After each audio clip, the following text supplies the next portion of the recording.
CISF central industrial security force అనమాట. So వీళ్ళు government బిల్డింగ్స్కి, సీపోర్ట్స్కి, ఎయిర్పోర్ట్స్కి, విఐపికి securities ఇవ్వడం, ఎలక్షన్ టైంలో సెక్యూరిటీ ఉండడం, వీళ్ళు సెక్యూరిటీ ఫోర్సెస్ అనమాట. ఇందులో మనకి constable, head constable, assistant sub inspector ఉంటారు. కానిస్టేబుల్, హెడ్ కానిస్టేబుల్ వచ్చేసి మనకి ఎయిర్పోర్ట్స్లో, సీపోర్ట్స్లో, ఇండస్ట్రియల్ యూనిట్స్లో వీళ్ళు సెక్యూరిటీగా ఉంటారనమాట. సో చెకింగ్ చేస్తూ ఉంటారు మనకి.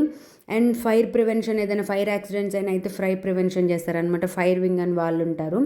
అసిస్టెంట్ సబ్ ఇన్స్పెక్టర్ ఏంటంటే నా ఫీల్డ్ ఆపరేషన్ అనమాట. మొత్తం ఎప్పుడు ప్రివెంటివ్ కస్టడీస్, సో ఇలాంటి ఏమైనా సర్చెస్ ఉంటే, రీసెర్చెస్ ఉంటే అవన్నీ కండక్ట్ చేసి వీళ్ళు ఇలా మొత్తం మెయింటైన్ చేస్తారనమాట సబ్ ఇన్స్పెక్టర్ అనేవాళ్ళు. డ్రైవర్ అనేవాళ్ళు వెహికల్ మెయింటెనెన్స్ కోసం ట్రాఫిక్ లాస్ని, విలిజెన్స్ని వీళ్ళు పాటించాలి. ట్రేడ్ మ్యాన్స్ అంటే కుక్ అండ్ బార్బర్ అనమాట. శానిటేషన్, కుకింగ్ ఇవన్నీ వీళ్ళు చూసుకుంటారు.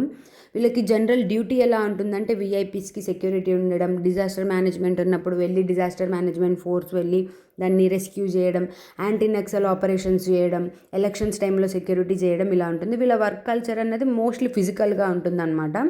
వర్క్ షెడ్యూల్ అన్నది ఎలా ఉంటుందంటే షిఫ్ట్ సిస్టమ్సే ఉంటాయి. వీక్కి 6 to 7 days వర్క్ చేయాలి.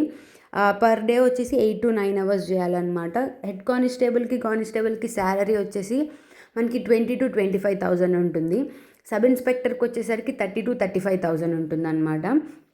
సో ఇది బేసిక్ పే. సో ఇప్పుడు మెట్రోస్లో, ఎయిర్పోర్ట్స్లో, సీపోర్ట్స్లో వీళ్ళు సెక్యూరిటీగా ఉండాలన్నమాట. సో అరైవల్లో, డిపార్చర్లో రెండిట్లో అన్ని చెకింగ్స్ చేస్తూ ఉండాలి. ఏదైనా డిజాస్టర్ మేనేజ్మెంట్, ఏదైనా డిజాస్టర్ వచ్చినా సరే వెళ్ళి ఓల్డ్ మెంబర్స్కి, పిల్లలకి అందరికీ రెస్క్యూ చేయాలి.